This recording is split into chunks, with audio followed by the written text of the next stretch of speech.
नमस्कार, city news देख रहे हैं आप और मैं हूं आपके साथ निशा बर्नवाल। तो चलिए खबरों में आगे बढ़ते हैं और नजर डालते हैं आज के हेडलाइंस पर। पूर्व मुख्यमंत्री रघुवर दास व कोडरमा सांसद समेत भाजपा के कई वरीय नेता व भारी संख्या में कार्यकर्ता पहुंचे गिरिडीह। जिला कार्यालय में आयोजित सेमिनार में हुए शामिल वरिष्ठ नेताओं का वनांचल चौक डुमरी व गिरिडीह में हुआ गर्मजोशी से स्वागत। कोरोना वॉरियर्स के रूप में युवा मोर्चा के कार्यकर्ताओं को भी किया गया सम्मानित। बगोदर में संदेहास्पद परिस्थिति में मां बच्चे की हुई मौत। ससुराल पक्ष पर दोनों का गला घोंटकर हत्या करने का लगा आरोप। शव को पोस्टमार्टम के लिए लाया गया सदर अस्पताल। जेडी बगड़िया हॉस्पिटल में बच्चे के मौत के मामले में प्रधानमंत्री व राष्ट्रपति को भेजा गया आवेदन। चिकित्सक पर लगाया गया लापरवाही का आरोप। पीड़ित पिता ने एसपी से भी लगाई न्याय की गुहार। और परिवहन विभाग के नियमावली से गिरिडीह में भी हो रहा है बसों का परिचालन। कोरोना गाइडलाइंस का रखा जा रहा है पूरा ख्याल। नियम की अवहेलना पर डिजास्टर मैनेजमेंट एक्ट के तहत होगी कार्रवाई।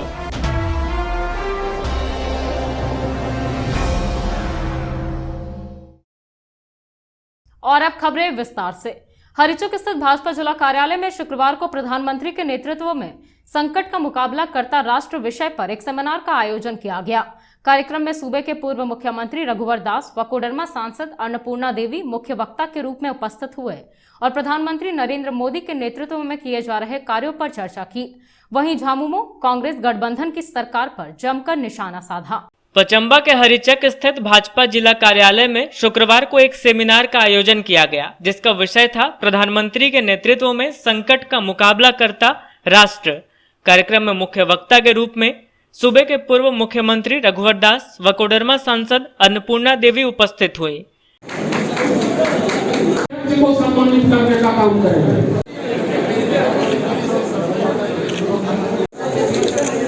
भारत माता की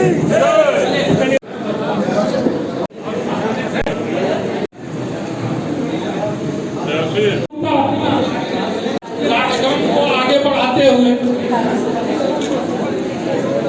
हम लोग कार्यक्रम के निमित्त बैठे हुए हैं। इस दौरान रघुवर दास ने कहा कि झारखंड प्रदेश को माफिया चला रहे हैं। राज्य की हेमंत सरकार जल, जंगल व जमीन को लूटने में लगी हुई है। भ्रष्टाचार में सीएमओ कार्यालय लगा हुआ है। खनिज पदार्थों के लूट के अलावे यहां पर ट्रांसफर पोस्टिंग का खेल चल रहा है। इन्होंने कहा कि सत्ताधारी दल के विधायक जमीन लूटने में लगे हुए हैं। झामुमो कांग्रेस गठबंधन सरकार का उद्देश्य ही लूट है। कहा कि कोविड-19 को लेकर जब विकसित देश खुद को असहाय महसूस कर रहे थे, उस वक्त प्रधानमंत्री नरेंद्र मोदी ने देश को सुरक्षित करने व महामारी से लड़ने के लिए देशवासियों को एकजुट किया। चिकित्सा व्यवस्था को दुरुस्त किया गया। श्री मोदी ने पीपीई किट में भारत को आत्मनिर्भर बनाया। विभिन्न अस्पतालों में ऑक्सीजन पहुंचाया गया। कहा कि देश की आबादी अधिक है, इसलिए दिसंबर तक 80 करोड़ लोगों का टीकाकरण करने का लक्ष्य है। कहा कि टीकाकरण को लेकर कांग्रेस और विपक्षी पार्टियां भ्रम फैलाती रही है। उन्होंने राहुल गांधी पर भी जमकर निशाना साधा। कहा कि अब टीकाकरण जन आंदोलन का रूप ले चुका है। कहा कि मोदी सरकार ने गरीब कल्याण योजना की शुरुआत कर लोगों को लाभान्वित किया है और कर रही है। सेवा ही संगठन के उद्देश्य से भाजपा कार्यकर्ता कोरोना काल में जरूरतमंदों की मदद करते रहे। देश में भारत 5वां देश है जिन्होंने सिर्फ एक वैक्सीन नहीं, 2 वैक्सीन का निर्माण करने का काम, और तीसरा वैक्सीन का भी निर्माण चल रहा, बहुत जल्द वो भी मार्केट में आने वाला। चौथा वैक्सीन जो रूस से एस्ट्राजेनेका, उसको भी आपने अगर देखा होगा, उसको भी निर्माण अब भारत में होने जा रहा है।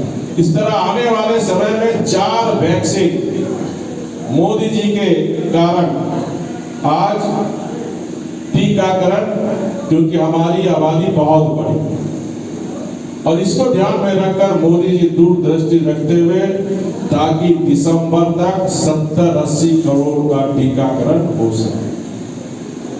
टीकाकरण के संदर्भ में भी आप सब हम सब ने देखा किस तरह कांग्रेस सहित विपक्षी दल के लोग इस टीकाकरण में भी लोगों के बीच झूठ और भ्रम फैलाने का काम कर लोगों के जीवन के साथ खिलवाड़ कांग्रेस पार्टी विपक्षी पार्टियों के लोग ने कर रहे हैं।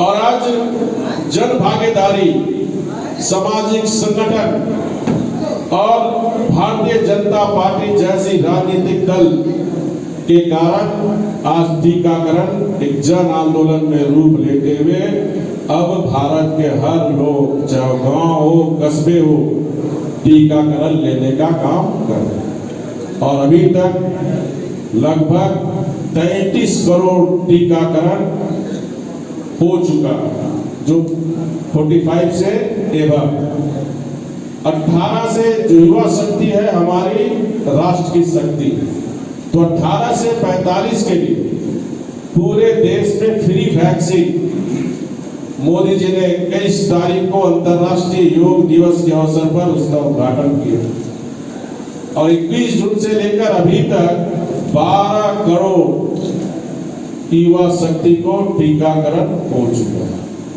मोदी जी की बार बार अपील है कि टीकाकरण में भारतीय जनता पार्टी की एक एक कार्यकर्ता अपने अपने क्षेत्र में हम टीकाकरण के लिए अधिक से अधिक लोगों को प्रेरित कर टीका लगाने का काम हम करें। इसी तरह इस 15 महीने में देश की गरीब तबके के लोग को चिंता करते हुए आर्थिक क्षेत्र में भी माननीय प्रधानमंत्री जी ने अनेक ये फेज 1, फेज 2 में जो काम किए वो आप सबके समक्ष है। इन्होंने गरीब कल्याण योजना, आत्मनिर्भर अभियान, गरीब कल्याण पैकेज जैसे नई नई इनिशिएटिव की शुरुआत की, जिसमें आपने देखा फर्स्ट फेज में 8 करोड़ गरीब बहन को 3 LPG सिलेंडर फ्री देने का काम किया। आंगनबाड़ी केंद्र को एक एक कार्यकर्ता गोद ले और उस आंगनबाड़ी केंद्र में हम हफ्ता में 1 बार 2 बार जब कोई बच्चे, गरीब बच्चा को फल दे तो निश्चित रूप से देखिएगा कुपोषण से हमें निजात। अपने अपने मोहल्ले टोले में जो सक्षम लोग हैं जन्मदिन मनाते हैं अपने अपने घर में, तो जन्मदिन मनाने का भी कुछ अंश उस आंगनबाड़ी के बच्चों को भी हम देने का काम कर रहे हैं। यहाँ आप देखेंगे झारखंड में खासकर आदिवासी दलित क्षेत्र में कम उम्र के बच्चे होते हैं, तो उस कम उम्र के बच्चों को भी हम कैसे उसकी वजन बढ़ाने का काम में पौष्टिक आहार दें, ये काम भी सेवा के भाव से हमें उस गरीब और जरूरतमंद के बीच काम करने की जरूरत है। जो हमारे राज्य में हम जब मुख्यमंत्री थे हमने 2 लाख सखी मंडल बनाए, 20 लाख सखी मंडल को हमने स्वरोजगार दिया। तो अपने अपने क्षेत्र में सखी मंडल से संपर्क करना, जो महिला मोर्चा की बहनें, हमने उज्ज्वला दीदी भी बनाई, हर पंचायत में उज्ज्वला दीदी, तो उज्ज्वला दीदी सखी मंडल से संपर्क, आंगनबाड़ी के केंद्र में घर बीजेपी के कार्यकर्ता हफ्ता में 10 दिन में आंगनबाड़ी केंद्र पे जाए, थोड़ा सोच ले, अगर आप थोड़ा सक्षम है तो एक आंगनबाड़ी को मॉडल आंगनबाड़ी बना दीजिए। रघुवर दास ने कुपोषण के शिकार झारखंड को इससे मुक्त करने के लिए कार्यकर्ताओं को आंगनबाड़ी केंद्रों के बच्चों की मदद करने का आह्वान किया। मौके पर कोडरमा सांसद ने भी प्रधानमंत्री द्वारा कोरोना काल में उठाए गए कदम को अभूतपूर्व बताया। भारतीय जनता पार्टी के लोग चाहे कोविड पहला फर्स्ट फेज हो या सेकंड, लगातार भारतीय जनता पार्टी के सभी कार्यकर्ता मानवता ही सेवा है इस चीज को दर्शाया और आदरणीय राष्ट्रीय अध्यक्ष जी के मार्गनिर्देशन में सेवा ही संगठन है कार्यक्रम को हर जन जन तक पहुंचने का काम भारतीय जनता पार्टी के कार्यकर्ता ने किया और सिर्फ अपना नहीं बल्कि अपने परिवार को भी छोड़ते हुए, चाहे वो सुदूर गांव में रहने वाले कोई व्यक्ति हो, अगर किसी के घर में कोई सदस्य नहीं है तो उन तक दवा पहुंचाने की बात हो, खाना पहुंचाने की बात हो या अन्य जो भी सुविधाएं देने की बात हो, भारतीय जनता पार्टी के कार्यकर्ता लगातार कोविड के समय में सजग और सक्रिय रहकर लोगों की सेवा में लोग तत्पर रहे। जब भारतीय जनता पार्टी के कार्यकर्ता काम कर रहे थे, कोविड चुनौती का सामना कर रहे थे, उस समय जो दूसरे दल, जो विपक्षी दल हैं, सभी दल के लोग क्वारंटाइन थे रोड पे कोई नजर नहीं आ रहे थे, सिर्फ और सिर्फ भारतीय जनता पार्टी के कार्यकर्ता ही नजर आ रहे थे। और हमारे कार्यकर्ता, चूंकि हमारा मुख्य लक्ष्य सरकार में आने के बाद सिर्फ सरकार में आना नहीं बल्कि आम जन की सेवा करना है, और इस चीज को वाकई में इस कोविड महामारी के दौर में आप लोगों ने बताया, दिखाया। इसी के साथ साथ आपने देखा सेकेंड वेव में ऑक्सीजन की किल्लत, कुछ परेशानियां हो रही थी, तो आदरणीय प्रधानमंत्री जी के कुशल नेतृत्व में वायु मार्ग से हो, जल मार्ग से हो या थल मार्ग से, यानी हम कह सकते हैं जल, थल और वायु तीनों मार्ग से ऑक्सीजन पहुंचाने का काम भारत सरकार के द्वारा, आदरणीय प्रधानमंत्री जी के द्वारा किया गया, ताकि कहीं भी किसी भी अस्पताल में ऑक्सीजन की कमी ना हो, ऑक्सीजन के लिए किसी को परेशानी ना हो। इसको ध्यान में रखते हुए लगातार ऑक्सीजन की आपूर्ति की गई। दवा की किल्लत ना हो, उसके लिए रेमडेसिविर की बात हो या अन्य दवा, हर एक चीज की आपूर्ति लगातार भारत सरकार के द्वारा कराई। पूर्व मुख्यमंत्री रघुवर दास ने हरिचौक स्थित भाजपा जिला कार्यालय में आयोजित कार्यक्रम में युवा मोर्चा के कोरोना योद्धाओं को सम्मानित किया और उनकी प्रशंसा की। उन्होंने कहा कि कोरोना से मौत होने के बाद युवा मोर्चा के कार्यकर्ता अपनी जान जोखिम में डालकर उनका अंतिम संस्कार कर रहे थे, जो कि सबके बस की बात नहीं है। हरिचौक स्थित भाजपा जिला कार्यालय में आयोजित कार्यक्रम के दौरान पूर्व मुख्यमंत्री रघुवर दास ने युवा मोर्चा के कोरोना योद्धाओं को सम्मानित किया। इस दौरान रघुवर दास ने कहा कि जब कोरोना से मौत होने के बाद मृतकों के अपनों ने मुंह मोड़ लिया था, तब भारतीय जनता पार्टी के युवा मोर्चा के कोरोना योद्धाओं ने अपनी जान जोखिम में डालकर खुद से लकड़ी खरीदकर लोगों का अंतिम संस्कार कर रहे थे। कहा कि गिरिडीह के युवा मोर्चा के कार्यकर्ताओं ने जो कार्य किया है वह सबके बस की बात नहीं है, उन्हें सम्मान देना गौरव की बात है। श्री दास ने युवा मोर्चा के कार्यों की प्रशंसा की और कहा कि आने वाले दिनों में ये सभी कार्यकर्ता देश के लिए अलग मिसाल पेश करेंगे।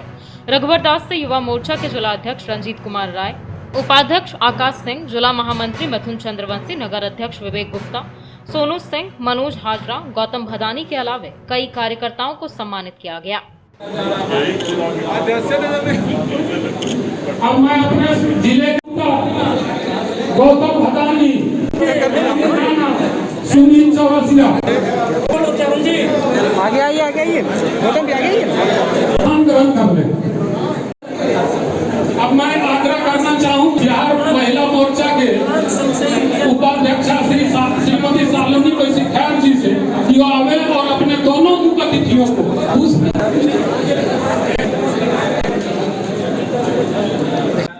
कोरोना वॉरियर से बने हो रहे हैं। बड़ा यहाँ क्या पड़ेगा और कौन है युवा मोर्चा रंजीत युवा मोर्चा के कार्यकर्ताओं ने किया। बहुत बहुत आप सब बधाई के पात्र हैं। सेवा हमारे संस्कार है, क्योंकि हम भारतीय संस्कृति को मानने वाले लोग, और भारतीय जनता पार्टी जो विराट रूप, जो जनसंघ है, इस दल की स्थापना इसलिए हुई थी कि हमारे लिए सबसे पहले देश, हमारे लिए सबसे पहले देश की सेवा, जनता की सेवा प्रथम देश है, प्रथम सेवा है, और इसीलिए भारतीय जनता पार्टी ने सेवा ही संगठन। पूर्व मुख्यमंत्री रघुवर दास व कोडरमा सांसद अन्नपूर्णा देवी का डुमरी में भाजपा नेता प्रदीप साहू, पूर्व जिला अध्यक्ष अशोक उपाध्याय आदि ने गर्मजोशी से स्वागत किया। मौके पर भाजपा के कई नेता व कार्यकर्ता मौजूद थे। पूर्व मुख्यमंत्री सह राष्ट्रीय उपाध्यक्ष रघुवर दास व राष्ट्रीय उपाध्यक्ष सह कोडरमा सांसद अन्नपूर्णा देवी का शुक्रवार को वनांचल चौक में डुमरी विधानसभा के भाजपा नेता प्रदीप साहू, पूर्व जिलाध्यक्ष अशोक उपाध्याय आदि के द्वारा जोरदार स्वागत किया गया। इस दौरान ओबीसी जिला मंत्री अर्जुन शाह, नीलकंठ महतो, मंडल अध्यक्ष हराधन पंडित, डुमरी मंडल महामंत्री नवल किशोर पांडे, निमिया घाट मंडल अध्यक्ष तारकेश्वर राम, ओबीसी मोर्चा डुमरी मंडल अध्यक्ष बिरबल पंडित, युवा मोर्चा निमिया घाट मंडल अध्यक्ष अशोक दास, चंद्रिका पंडित, पंचायत समिति सदस्य विवेक कुमार, डुमरी मंडल उपाध्यक्ष अरविंद गिरी, एससी मोर्चा मंडल अध्यक्ष विनोद रजक, ऋषिकेश चौधरी, निक्कू मिश्रा, प्रकाश यादव, विशाल मिश्रा, शुभम कुमार, राजू कुमार, शेखर केवट, मनोज बिंद, संजय अग्रवाल, सोनू स्वर्णकार, अमित स्वर्णकार, सुनील महतो, विकास यादव, जहल दास, उपेंद्र महतो आदि उपस्थित थे।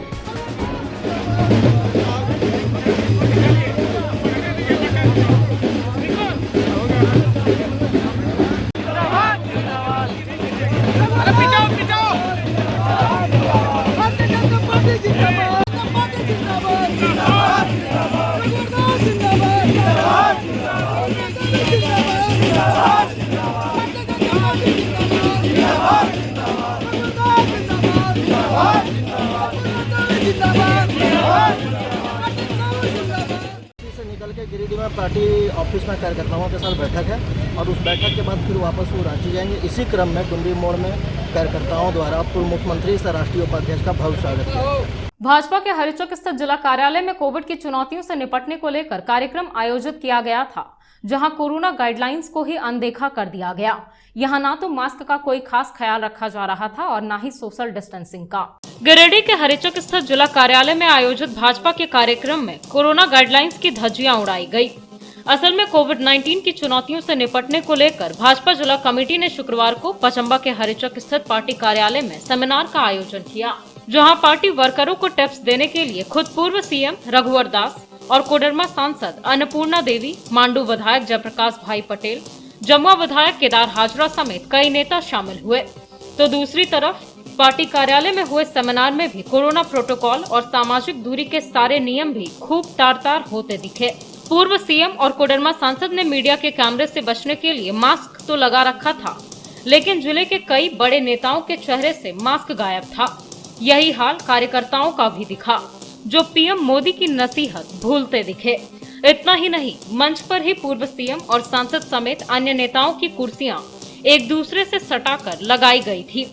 इतना ही नहीं, कार्यकर्ताओं द्वारा इन नेताओं को माला पहनाने के दौरान भी सामाजिक दूरी के सारे नियम टूटते दिखे।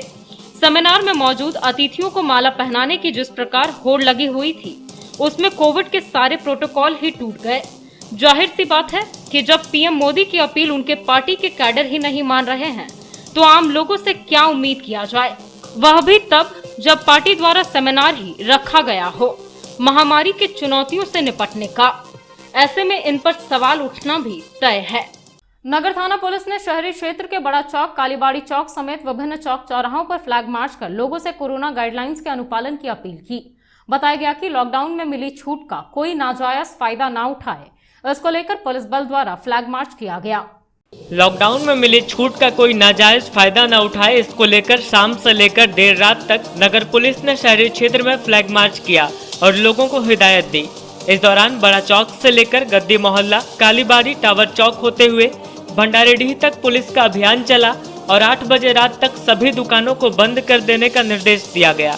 बताया गया कि अनलॉक की प्रक्रिया के दौरान सभी दुकानों को 4 बजे के बजाय रात 8 बजे तक खोलने की छूट दी गई है, लेकिन कई दुकानदार 8 बजे रात के बाद भी अपने दुकानों को खुला रखते हैं। इसको लेकर उन्हें कड़ी हिदायत दी गई। साथ ही राहगीरों को भी कोरोना गाइडलाइंस के अनुपालन की सीख पुलिस कर्मियों के द्वारा दी गई। यह अभियान नगर थाना प्रभारी आर्यन चौधरी के नेतृत्व में संचालित किया गया।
झारखंड परिवहन विभाग में बसों के परिचालन को लेकर जारी किए गए नियमों के तहत बस स्टैंड में बसों का परिचालन किया जा रहा है।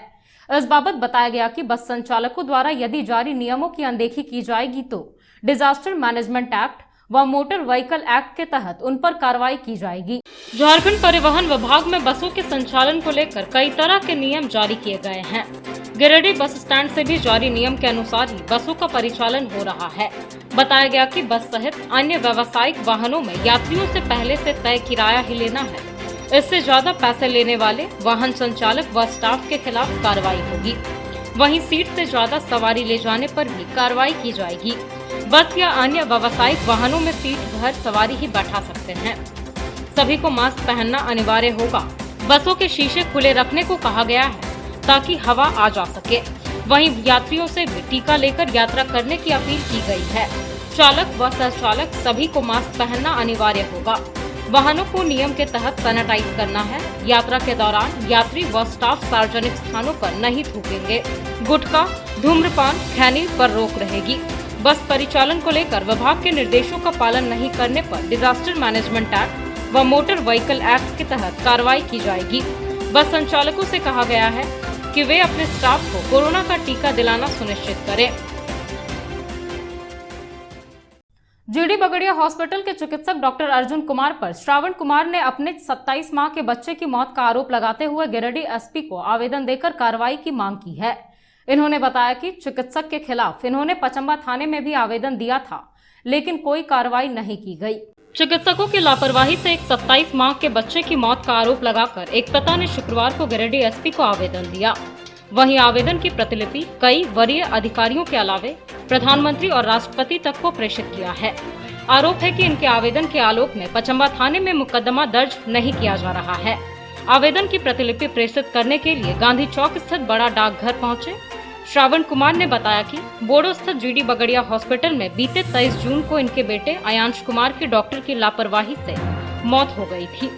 बताया गया कि इन्होंने अपने बेटे के पेट में दर्द का इलाज कराने जीडी बगड़िया अस्पताल में भर्ती करवाया था, जहां बच्चे का इलाज डॉक्टर अर्जुन कुमार कर रहे थे। डॉक्टर ने बच्चे का खून जांच करवाया और दवा लिखा। कहा कि मैंने दवा खरीदकर डॉक्टर को दिखाकर उनके बताए अनुसार दवा भी खिलाया, परंतु शाम को बीमारी का सही इलाज नहीं कर गलत दवा देने के कारण बच्चे की हालत और बिगड़ने लगी। जिसके बाद इन्होंने डॉक्टर को कहीं बाहर रेफर करने का अनुरोध किया, लेकिन डॉक्टर ने ना ही रेफर किया और ना ही प्रॉपर केयर लिया। बताया गया कि बच्चे को सलाइन चढ़ाना शुरू किया गया और एक इंजेक्शन भी दिया गया, जिसके बाद बच्चे की हालत और बिगड़ गई। यह देखकर डॉक्टर अर्जुन कुमार अपने निवास स्थान चले गए और कुछ देर बाद इनके बच्चे की मौत हो गई। बताया गया कि चिकित्सक पर कार्रवाई को लेकर इन्होंने पचम्बा थाने में आवेदन दिया, लेकिन अब तक उस आवेदन पर कोई कार्रवाई नहीं हुई, जिसके बाद गिरिडीह एसपी से गुहार लगाई गई है। साथ ही वरीय अधिकारियों, मानवाधिकार आयोग प्रमुख के अलावे प्रधानमंत्री और महामहिम राष्ट्रपति तक को आवेदन भेजा गया है। 29/6/2021 को हम पचम्बा थाना प्राथमिकी दर्ज करवाने के लिए गए थे इस मामला को लेकर, जिसमें वहाँ के थानेदार बोले कि इसमें हम कुछ नहीं कर सकते हैं, यदि तुम्हारा बच्चा का मृत्यु हो गया है तो इसमें हम क्या करें। और वहाँ से वो आवेदन हम दिए, लेकिन प्राथमिकी दर्ज नहीं किए। हम दूसरे दिन भी गए तो बोले कि प्राथमिकी दर्ज नहीं हुआ अभी, तो हम उसको पोस्ट ऑफिस के माध्यम से एक वही आवेदन को थाना भी भेजें। और हम साथ में सेम आवेदन को कि कार्रवाई नहीं हुआ, फिर भी ये एफआईआर दर्ज नहीं हुआ, तो हम आगे एसपी के पास, डीएसपी के पास और माननीय मुख्यमंत्री जी के पास, प्रधानमंत्री जी के पास और राष्ट्रपति जी के पास भी आवेदन पत्र को भेजे। तो आप पोस्ट ऑफिस के माध्यम से भेज रहे हैं जी। और थाना में आप आवेदन दिए थे, जाकर वहाँ खुद दिए थे या वो पोस्ट से भेजे? हम जाके दिए वहाँ पर, लेकिन प्राथमिकी दर्ज नहीं किए। वो क्या बोले? वो बोले कि नहीं, इसमें कुछ नहीं कर सकते हैं, इसमें क्या हम एफआईआर दर्ज करें, मना कर दिया। तो इसलिए आप बाय पोस्ट भेज रहे हैं? जी, इसलिए हम बाय पोस्ट भेज रहे हैं। तो क्या चाहते हैं अभी आप? हम चाहते हैं कि हमको न्याय मिले, जो मेरे बच्चा को गलत तरीके से हुआ तो सज़ा मिले डॉक्टर साहब को, कि आगे से किसी मेरे साथ ये हुआ, कल रखे किसी और बच्चे के साथ इस तरह से घटना घट सकती है, इसलिए लापरवाही के चलते। बगोदर थाना क्षेत्र के कुदर गांव में ससुराल वालों ने दहेज को लेकर विवाहिता अंजू देवी और उसके 2 वर्षीय बच्चे की हत्या कर दी। घटना के बाद से ससुराल वाले मौके से फरार हैं। इस बाबत मायके वालों ने कहा कि दहेज की मांग को लेकर शुरू से ही अंजू के साथ मारपीट की जाती थी। बगोदर थाना क्षेत्र के कुदर गांव में संदेहास्पद परिस्थिति में विवाहिता अंजू देवी और उसके 2 साल के बच्चे की मौत हो गई। शुक्रवार को दोनों शवों को पोस्टमार्टम के लिए सदर अस्पताल लाया गया। मृतक के मायका पक्ष का आरोप है कि ससुराल वालों ने ही अंजू व उसके बच्चे की गला दबाकर हत्या कर दी है। बताया गया कि अंजू देवी का विवाह 4 साल पहले बालेश्वर यादव से हुआ था। आरोप है कि शादी के बाद से ही अंजू को ससुराल में दहेज के लिए प्रताड़ित किया जाने लगा था। बताया गया कि लगातार दहेज के पैसे और एक गाड़ी की मांग को लेकर अंजू के साथ मारपीट की जाती थी। इस बार ससुराल वालों ने गला दबाकर मां व बच्चे की हत्या कर दी। बताया गया कि घटना के बाद से ही ससुराल वाले फरार हैं। अंजू का मायका हजारीबाग के बुढ़ियाडीह बरकट्ठा में है। फिलहाल अंजू के पति बालेश्वर यादव, सास ससुर व घर के अन्य लोगों को घटना का आरोपी बनाया गया है। आपका मुन्ना यादव। ये कौन लगती है? भतीजी लगती है। क्या नाम था? अंजू देवी। कहाँ का रहने वाले थे? बुढ़ियाडीह जिला में। तो ये क्या हुआ था? कुछ नहीं हुआ था। जब हम लोग बेटी की शादी 2 वर्ष पूर्व में हुआ था, उसके 2-3 महीना बाद से लड़का दहेज प्रथा के लिए बार बार बोल रहा था कि मोटरसाइकिल चाहिए, पल्सर चाहिए, गाड़ी चाहिए, नहीं तो जान से मार देंगे। और दहेज प्रथा लेकर मेरा बेटी को, मुझे पूर्ण विश्वास है कि गला दबाकर मारा है। जो बेटी का मेरा निशाना है, खून का निशाना बना हुआ है, मुंह से ब्लडिंग आ गया, जो कपड़ा उसमें भी सछात है, भोजन वगैरह का कोई ऐसा सोच नहीं है। हम लोग को पूर्ण विश्वास है कि इसे गला घोट कर मार दिया गया और बच्चे को भी मार दिया। जब से शादी हुआ कभी इसको अच्छा से रहने नहीं दिया और दहेज लेकर प्रताड़ित करते रहता था। गाड़ी लाओ, दहेज लाओ, नहीं तो मार देंगे जान से। बच्चे भी है इनके? हाँ, इनका एक बच्चा है आदित्य कुमार। कितने साल का? 2 साल का है। 2 साल का? हाँ। वो कहाँ है? वो बच्चा अभी है वही माँ के साथ है। उसका उसको भी मार दिया? हाँ, उसको। अच्छा, अब कि मतलब कौन कौन मिलके मारे होंगे? उनका परिवार वाले सब मारे हैं। क्या नाम है? ससुर, उनका देवर, गोतनी। नाम क्या है? नाम बालेश्वर यादव पति का है। बालेश्वर यादव पति का। उसका ससुर का नाम उसका नाम नहीं जानते। नारायण यादव है। ससुर जी क्या नाम है? नारायण यादव। उसके परिवार वाले? हाँ, उसका परिवार वाले बहुत तंग करते थे। बार बार 2-4 बार हम लोग फैसला भी किए और हम लोग समझाए भी इस तरह से नहीं प्रताड़ित करो, लेकिन अंततः ऐसा इसका स्थिति कल के डेट में कर दिया गया। कब आपको सूचना मिली? सूचना मिली रात में। हम लोग रात में आए और रात में आने के बाद लाश को हम लोग रात भर थाना में रहा, बगोदर थाना में। और अभी फिर हम लोग सुबह गांव वाले सब आए और यहाँ पर गिरिडीह अपना साथ में आए। मुझे ऐसा कोई पूर्ण विश्वास हुआ है कि लड़की भोजन खा के नहीं मरी है, क्योंकि ना उनका कोई सीन नहीं है, मुंह से ब्लडिंग आया। इससे हम लोग को ठोस पता चलता है कि गला दबा दिया गया जिस टाइम उसका ब्लडिंग आ गया। पूर्ण विश्वास है। बिरनी के सुइयाडीह निवासी संतोष कुमार वर्मा मोटरसाइकिल से घर लौटने के क्रम में असंतुलित होकर गिर पड़ा, जिससे वह घायल हो गया। घटना के बाद उसे इलाज के लिए सदर अस्पताल लाया गया, जहां उसका इलाज चल रहा है। बिरनी के सुइयाडीह का रहने वाला संतोष कुमार वर्मा शुक्रवार को सड़क हादसे में घायल हो गया। तुरंत ही उसे गिरिडीह सदर अस्पताल लाया गया, जहां उसका इलाज चल रहा है। बताया गया कि दुलार चंद का 30 वर्षीय पुत्र संतोष अपने गांव में ही मोटरसाइकिल से घूमकर वापस लौट रहा था, तभी अचानक गिर पड़ा और बुरी तरह से जख्मी हो गया। घटना के बाद आसपास के लोगों ने इसके घरवाले को खबर दी। बाद में घरवाले पहुंचे और 108 एम्बुलेंस बुलाकर उसे गिरिडीह सदर अस्पताल लाया, जहां फिलहाल वह इलाजरत है। क्या नाम हुआ आपका? ये कौन लगता है आपका? क्या नाम है लड़के का? कहाँ घर है? कौन सा थाना? क्या हुआ था? कहाँ गिर गया था अपने से? तो चलते चलते एक बार फिर नजर डालते हैं आज के हेडलाइंस पर। पूर्व मुख्यमंत्री रघुवर दास व कोडरमा सांसद समेत भाजपा के कई वरीय नेता व भारी संख्या में कार्यकर्ता पहुंचे गिरिडीह। जिला कार्यालय में आयोजित सेमिनार में हुए शामिल। वरिष्ठ नेताओं का वनांचल चौक डुमरी व गिरिडीह में हुआ गर्मजोशी से स्वागत। कोरोना वॉरियर्स के रूप में युवा मोर्चा के कार्यकर्ताओं को भी किया गया सम्मानित। बगोदर में संदेहास्पद परिस्थिति में मां बच्चे की हुई मौत। ससुराल पक्ष पर दोनों का गला घोटकर हत्या करने का लगा आरोप। शव को पोस्टमार्टम के लिए लाया गया सदर अस्पताल। जेडी बगड़िया हॉस्पिटल में बच्चे के मौत के मामले में प्रधानमंत्री व राष्ट्रपति को भेजा गया आवेदन। चिकित्सक पर लगाया गया लापरवाही का आरोप। पीड़ित पिता ने एसपी से भी लगाई न्याय की गुहार। और परिवहन विभाग के नियमावली से गिरिडीह में भी हो रहा है बसों का परिचालन। कोरोना गाइडलाइंस का रखा जा रहा है पूरा ख्याल। नियम की अवहेलना पर डिजास्टर मैनेजमेंट एक्ट के तहत होगी कार्रवाई।